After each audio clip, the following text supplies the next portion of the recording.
Attention shoppers, please hide at the back of the store immediately. Attention shoppers, came a male voice over the intercom. Please move to the back of the store immediately. The back of the store? I whispered to Daniel. Don't they mean the front of the store? To pay for our stuff? It was 8:50 p.m., 10 minutes till closing time. We've brought our two kids out on this late-night Walmart excursion in the hopes of burning off some energy. Instead, they'd just thrown tantrums for new Legos and Hot Wheels. It was a disaster.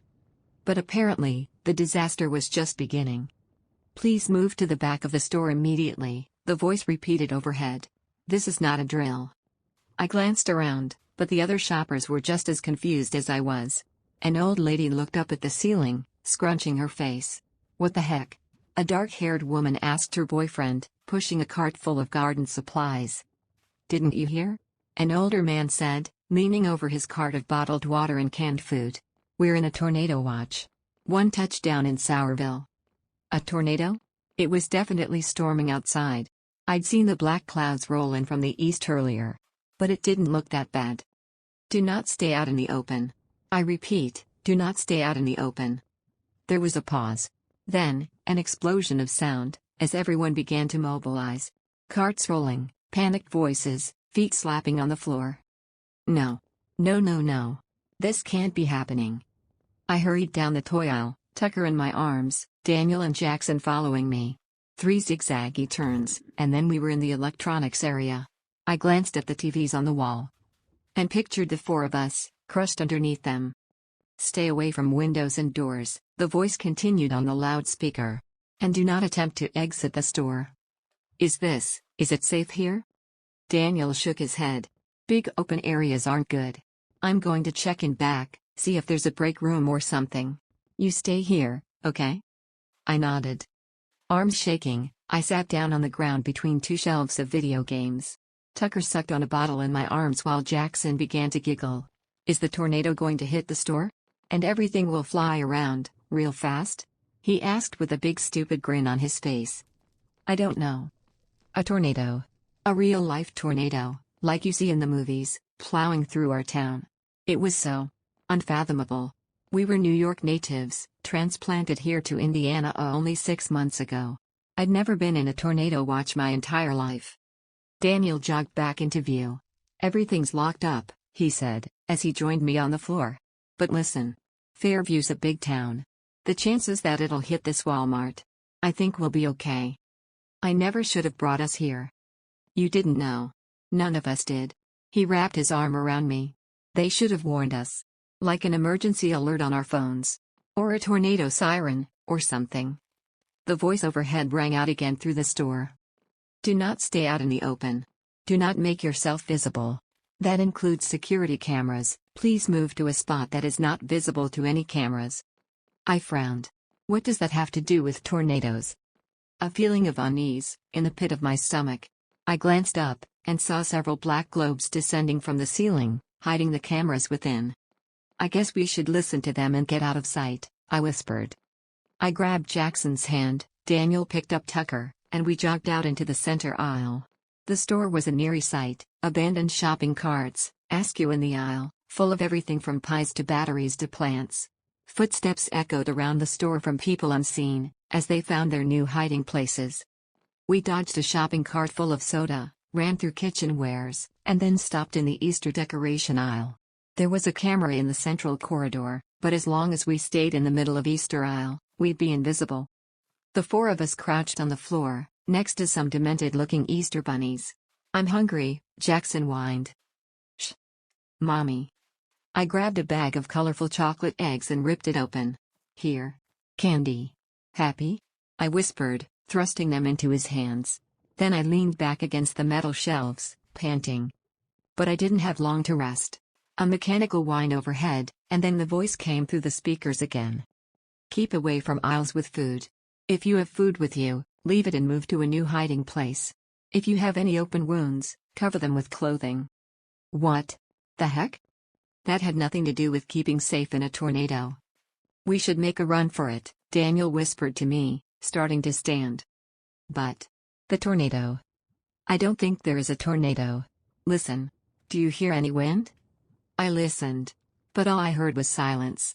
No howling wind, no shaking ground, no projectiles clanging against the metal roof. Maybe it's still coming.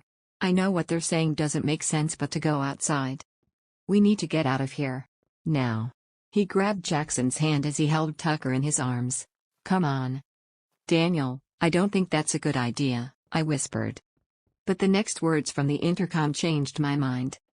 Assume a fetal position and place your hands on your head. Close your eyes and do not open them for any reason. Let's go.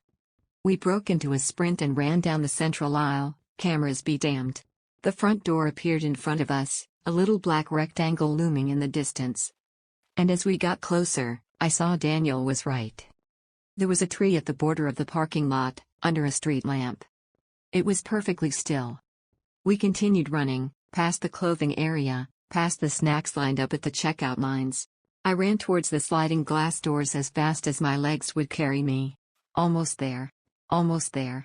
Almost. The doors didn't open. No. No, no, no. Daniel slammed his body against the door. It rattled underneath him. I tried to squeeze my fingers into the gap between them, to try and pull them apart. They didn't budge. They locked us in, I whispered. I want to go home, Jackson said. Tucker was beginning to fuss too, making little noises like he was about to start full-on wailing. I turned around. And that's when I saw him. A Walmart employee.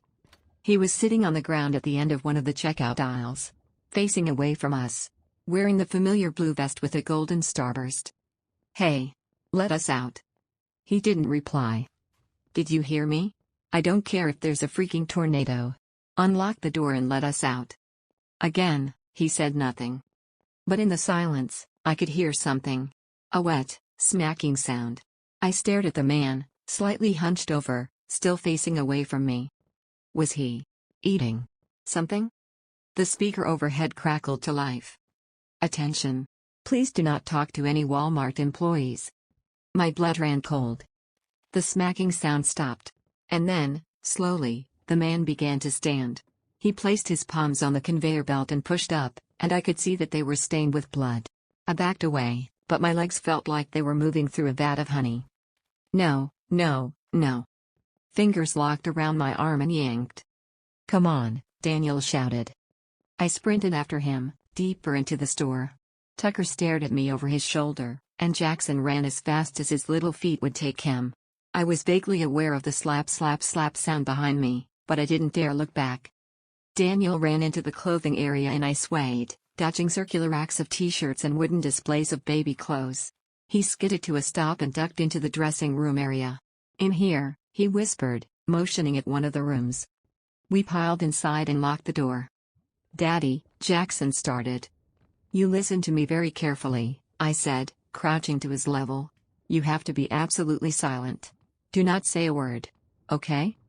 Jackson looked at me, then Daniel, then he nodded and sat down on the floor. I'm going to try to call 911, Daniel whispered, transferring Tucker to me and pulling out his phone. He tapped at the screen, then frowned. What? We don't seem to have any service. I don't. Thump. I grabbed Jackson and pulled him away from the door. The four of us huddled in the corner. I held my breath.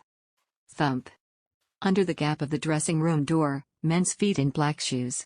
They slowly took a step forward, deeper into the dressing room. Don't move, I whispered, holding Jackson. The man took another step. Don't make a sound. Don't move. Don't. Tucker let out a soft cry. The man stopped. His feet turned, pointing at us. No. No, no, no. Tucker let out another cry, louder this time. My nails dug into Daniel's hand. No. A hand appeared. It slowly pressed against the floor, stained with blood. And then his knees appeared, as he lowered himself down to the gap.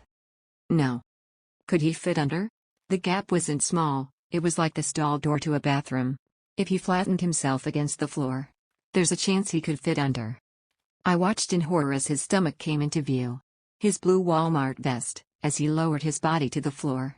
Then he pushed his arm under the gap and blindly swept it across the floor. As if feeling for us. This is it. We're going to die. And then he lowered his head. His face. Oh, God, there was something horribly wrong with his face. He smiled up at us with a smile that was impossibly wide, showing off blood-stained teeth. His skin was so pale it was nearly blue. And his eyes. They were milky white, without pupils or irises. I opened my mouth to scream. "Attention shoppers," the voice began overhead. "No, no, no. Please make your way to the front of the store and make your final purchases. We will be closing in 10 minutes. What?" And then, before I could react, something unseen jerked the man out of view. A strange dragging sound followed. As if someone was dragging his body out of the dressing room area. I stared at the door, shaking, as Tucker's cries rang in my ears. But he didn't come back. And within 10 minutes, the usual hubbub of Walmart returned. Voices. Footsteps. Shopping cart wheels rolling along the floor. Shaking, I finally got up and unlocked the door. The store looked completely normal. People were lined up at the cash registers, placing their goods on the conveyor belts. Employees were scanning tags, printing receipts. People walked towards the glass doors, and when they did, they slid open. As we slowly walked towards the exit, I spotted the older man who'd warned us about the tornado earlier. What was that?" I asked, unable to keep my voice from shaking. He shrugged. "I guess the tornado missed us. What a miracle, huh?" Giving us a smile, he disappeared out the glass doors and into the night. Thanks for watching. Your support means the world. If you found this video insightful, give it a thumbs up and subscribe for more content. See you in the next video.